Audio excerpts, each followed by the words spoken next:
যুবদের খেলামুখী করে তুলতে ও অন্তর্নিহিত প্রতিভাকে তাদের লক্ষ্যপথে এগিয়ে নিয়ে যেতে বর্ধমান নেহেরু যুব কেন্দ্রের সহযোগিতায় ও পূর্ব বর্ধমান জেলা স্পোর্টস অ্যান্ড ফিজিক্যাল কালচার অ্যাসোসিয়েশনের পরিচালিত জেলা ক্রীড়া প্রতিযোগিতা ফুটবল ও ভলিবল প্রতিযোগিতা অনুষ্ঠিত হলো কাটোয়া কলেজ মাঠে ও ভারতী সংঘ ক্লাবে। পূর্ব বর্ধমান জেলা 11টি ব্লক থেকে পুরুষ ও মহিলা বিজয়ী দলরা অংশগ্রহণ করেন। জেলা ফুটবল প্রতিযোগিতায় বিজয়ী হয় মেরতলা বঙ্গ ফুটবল ক্লাব। জেলা ভলিবল মহিলা ও পুরুষ দুটি বিভাগে বিজয়ী হয় কালনা সরস্বতী সংঘ। খেলা শেষে বিজয়ী ও বিজেতা ছাড়াও অংশগ্রহণকারী সকল দলকেই ট্রফি ও সার্টিফিকেট দেওয়া হয়।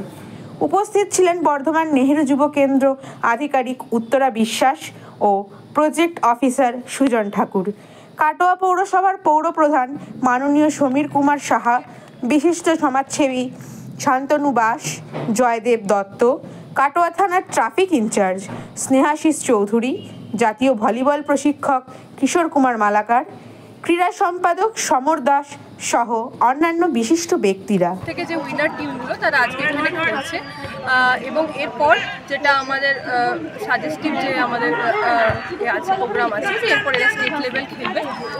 আমাদের একটাই বার্তা যে আজকালকার জেনারেশন যে মোবাইলমুখী হয়ে পড়ছে এবং ঘরের মধ্যে বন্দী হয়ে থাকছে, সেখান থেকে বেরিয়ে এসে তারা যেন মুক্ত বাতাসের নিচে খেলাধুলার যে বাতাবরণ সেটাকে চালু রাখে এবং আরও খেলাধুলার দিকে এগিয়ে নিয়ে যায়, যাতে আমরা ভবিষ্যতে ন্যাশনাল এবং ইন্টারন্যাশনাল স্তরে বিভিন্ন প্রতিযোগিতায় ভালো প্রতিযোগী পেতে পারি, সেই খোঁজে এবং সন্ধানেই এই আজকের এই অনুষ্ঠান।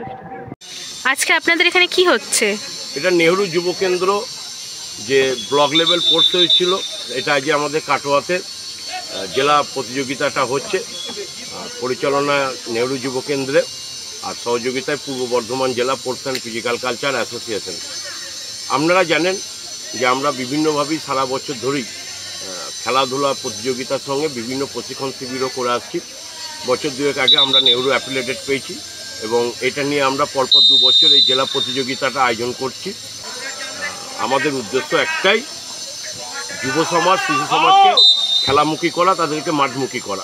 আমরা এই সফল তখনই হব যখন আমরা শিশু সমাজ এবং যুব সমাজকে মোবাইলের আগ্রহটার প্রতি বেশি কম করে আমরা খেলার প্রতি আগ্রহটা বেশি করা।